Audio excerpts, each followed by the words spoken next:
Good afternoon, Patricia. Good afternoon, ma'am. Now I am going to ask some questions on part 1. This is about science. Do you like science? Well, I wouldn't say it was one of my favorite subjects, and chemistry was an absolute nightmare for me, so I must say no. Did you like science classes when you were young?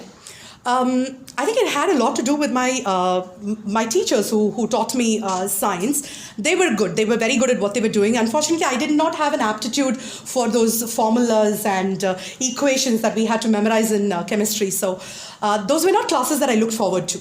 Do you think school children should have both science classes and art classes? It's important that up to a certain stage that the child is given the option to explore and know things. Then eventually they would decide what they need to pursue when they go on for higher classes. Do you think science is important to our society?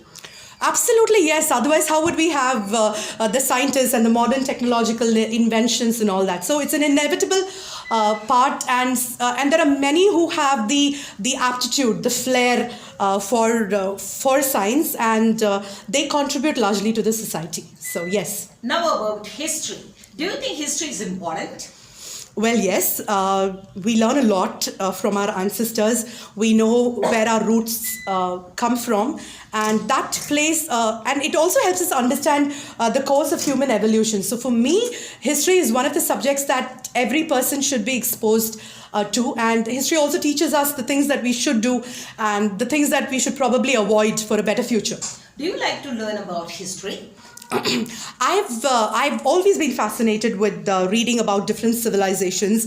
As far as the Indian civilization is concerned, the Harappa and the Mohenjo-daro civilizations were way ahead of their times. And in fact, when they did the town planning and things like that, most people still refer to that. And I also like to read about the ancient Egyptian and the Jewish civilizations as well. Do you like to watch programs on television about history? Well, the National Geographic Channel and the Travel and Living Channel and the History channels are my go-to channels. I absolutely love spending time to know more. It just enriches you as a person. Do you think you can really learn history from films or television programs? I wouldn't really cite movies to be great sources of historical information, because when you're making a movie, then there is always a commercial element which is involved in it. So facts are distorted, the lead characters are glorified. So no, I think we should really stick to the authentic text, the books. Do you like to watch historical films? Yes, it's nice because when something is translated on screen, it makes it larger than life, and to see those wars and the kings and the queens attired in their royal robes, holding court, it's not something that you get to see in everyday life. So yes, I wouldn't give them a miss. Do you think the internet is a good place to learn about history? As long as the biographical or the autobiographical information or the text come from an authentic source, yes, internet is a great place to pick a lot of information. Now about parks. Do you like to go to parks? If you're talking about the parks in the city where we live in, really no, because usually these parks are a haven or some kind of a lover's paradise. So it's very uncomfortable for me to walk around a park and view such things. So no, I'll give that. When was the last time you went to the park? This was when my son was maybe 3 or 4 years old. I would frequently take him to the nearby park, and he would hang on those monkey bars, and we would also run around and play catch ball and things like that. Are there many parks where you live? There are a couple of parks, but they're very small and confined spaces, and I'm a little claustrophobic being to those places.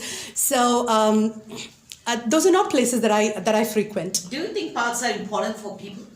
Yes, especially those who are at home, somebody who would like to just go about and relax. And I think it's a great place for the purpose of recreation. Do you think you will go to parks more often in the future? Absolutely not. I have other ways of entertaining myself. I would any day probably go to the mall and keep myself entertained with shopping. I'm a shopaholic. I can shop till I drop. So that is what I foresee myself doing. Do you think parks should be free or people should pay to use them? Well, it can work both ways, but I think a park should be kept free because not everybody is going to be able to afford it, and it is the least expensive means of entertainment for somebody who wants to relax. Because if you really have the money to flaunt, if you have the money to spend, you would probably go to some exotic destination, book into a resort, and still get the same facilities. So I think parks should be kept free. Now it's part 2. Describe one time when the weather broke your plans. What you planned, when and where you were, what kind of weather it was, explain why you couldn't finish what you did. I'll give you 1 minute time for preparation.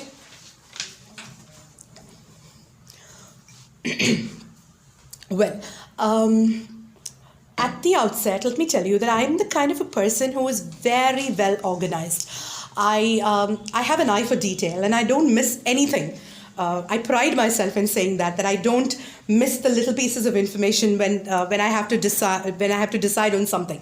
So I was given the task of organizing my brother-in-law's engagement party. So I had worked out the theme and everything, and I decided, because my brother-in-law is an outdoor person. He likes the outdoors. He likes the setting that way. I had specifically booked the outdoor setting at the Hilton, which is near Guindy. So it was scheduled to take place at around 5 o'clock in the evening. We decided that we are going to have, and we also wanted a lot of space to move around, to dance and have fun and entertainment. So we set up a beautiful podium, and where my brother-in-law and his fiancée would sit, and everything was well organized. So everything was in the outdoors, assuming and with 100% assurance. And I checked the weather report as well, and the forecast was for clear, sunny skies with no forecasts of rain at all. But then when it was just about 4:45, and we were all dressed to the nines, and I was particularly wearing stilettos, and I was wearing an evening gown with a flowing train, and my hair was well coiffed, my makeup was in place, it was all done and all that, and I just stepped out at 4:45 to take a final look at the arrangements. And then there was this, what started off as a slow drizzle. Even before I could run back to take refuge inside the hotel, there was this, it rained cats and dogs. There was this torrential downpour. I was soaking wet, and it was a very embarrassing and humiliating moment for me, because I had taken almost an hour to get ready. So the weather did break my plans and really disappointed me. But of course, the hotel staff were gracious. They immediately, Hilton is Hilton, so they immediately shifted the venue to a ballroom inside, and the event went away unhinged. But of course, I had to settle for another less attractive dress, which I had to borrow from one of my cousins. I had to redo my makeup, etc. So that was one incident I wasn't going to really forget. Now part 3. Why do people need to wear thick clothes when it's cold outside? Well, the primary purpose is to keep yourself warm. So yes, gloves, jackets, sweaters are something that people would invest in the winter season. When it's rainy outside, how can people go to work? I think nowadays most people have cars, and they, even if they don't own one themselves, they would probably carpool. And unless we have a flood or something, I don't think any corporate office really allows for an employee to take leave when there are rains. It's okay for you to land up in the office soaking wet, but they just insist that you need to be there. Why do people wear hats on sunny days? Well, I think it has more to do with you protecting your eyes, and if there's a little vanity that comes into play, you don't want your skin to get tanned, and if you're a little over 30, maybe people want to protect their skin from age spots. So a hat is a very good investment for the summers. What's the weather usually like in your hometown? Well, we have a pretty balanced weathers, except for summers and the monsoon seasons. We don't see much of a variation. So I think India is a great place to actually live in. Why do people do different kinds of sport in different weather? They have to keep themselves entertained. You obviously cannot go running when it is raining, when there are violent gusts of wind. It wouldn't really be safe for you to go running. So it would make sense to pick out an indoor activity like maybe playing snookers, or trying a game of cards or billiards. What weather do people like in your country? I think people particularly prefer the start of the year, January to March, when the climate is not too hot, because then we all know that we are expecting the summer to kick in the months of April and May. So and January also brings in those amazing ripe watermelons that we can sink our teeth in. So I think that's what they like. Do people in your country talk about weather when they meet for the first time?